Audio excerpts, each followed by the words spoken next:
Bike like us, brand new at the showroom, you're looking about 260,000 Rand.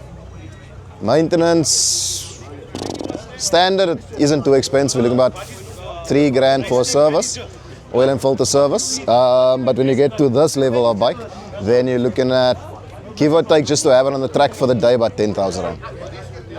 Bike, before every single event, oil gets dropped, sump gets dropped, new oil filter, oil, check spark plugs, air filters. This bike gets front to back checkovers once it's done, basically on a race day. This is 2017, the first generation of the shape.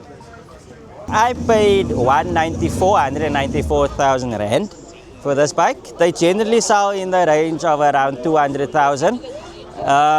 Maintenance costs, it varies. So a basic service, you're looking at about from 3,800 onwards. And then maintenance isn't actually that bad because touch wood, things generally don't break. So it's not like you have to replace everything all the time because it's a 2018 Suzuki GSX-R 1000. So things last a little bit longer. I've owned this for 2 years now, 2.5 years. I do have, as you can see, I introduced it to Reese early on, Buddy's Motorcycles and SRD Tuning. They are sponsors of my YouTube channel. So they take care of maintenance for me, a large part of it. And then SRD Tuning, he does tuning for me.